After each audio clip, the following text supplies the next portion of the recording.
So as far as training outside goes, here's how you want to do it. All right. I mean, you might have your own system. That's fine. This is my recommended dress for training outside, so you can stay warm and you can still keep your mobility. Okay. So first step you want to start with is you want to start with your long sleeve T-shirt. Okay. So remember, the trick is going to be layers. Right. Layers are key. And you're going to have a lot of layers on, but if you're going to have a long sleeve T-shirt, I always recommend that goes on very first, more than anything else. Number one.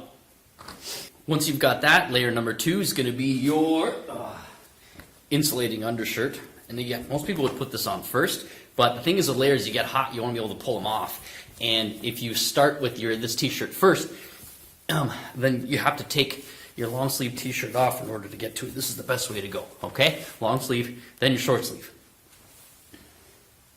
Then your functional and fashionable layer over top goes your actual club T-shirt. So you can represent when you do break down those layers. Next step after that, and this is your best friend, these are your Stanfields, right? If you don't have a pair of long underwear, then you got to get one. Stanfields, I kind of like. They're just the comfiest, the nicest. Get whatever you want. But I don't like the ones that have those, like, the tight ones that are really grainy. They really bug me. Stanfields are the best for sub-zero temperatures. So that's your next step. After your Stanfields goes your uniform pants. These are obviously a little bit thinner. That's why they're not good on their own for training out in the cold, because the breeze cuts right through them. But Stanfields are your shield. And then you're throwing on your uniform jacket over top of that. Now Miss Gibbons knows this. That's why a lot of times you guys see her with a uniform jacket on, and she's got sleeves protruding through. Because sometimes when you're in the school for a long time and you're not moving, it gets kind of chilly. So this is the secret to staying warm: is that long sleeve shirt underneath, but you can still wear a uniform top over top. And then once you've got that on, then you want to go with your sweater over top of that. And you've got all your swag on. You're fully in Kung Fu mode. And then you can peel these things off one layer at a time if you need to. Not all of them, not too much. If you get too hot, you don't want to be, as soon as you're sweating, you don't want to take everything off. But easy to take off your layers and then regulate temperature. Okay?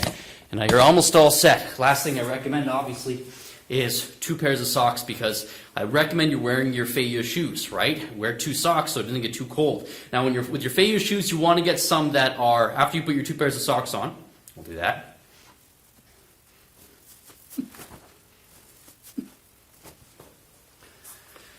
Check your Feiyus, and if they're too old and they have no tread on the bottom, then you want to get a new pair, right? Definitely worth it.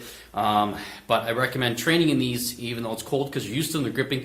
If they're not too heavy, your boots might be a little bit too heavy. But if you're going to, be in a lot of snow where it's really icy, then you want to make a difference, different opinion, a different choice on that. But make sure if you're wearing Feiyus, they have a really good grip. You might have to get a new pair, okay? If you have an old pair that's too worn, don't use them, because you'll be sliding all over the place. It's quite dangerous. But with these, with the right amount of grip on, especially if they're new, you'll have enough grip to be able to train in snowy conditions, as long as it's not too sloppy and not too wet, right? Because these things will get wet if you're going to be training in puddles and stuff. So you want to look for dry pavement, so you're fighting the cold, not wet terrain. Okay. And now, if you want optional gloves, you can do that, but you are ready for the cold. Once you warm up, you are ready for sub-zero temperatures.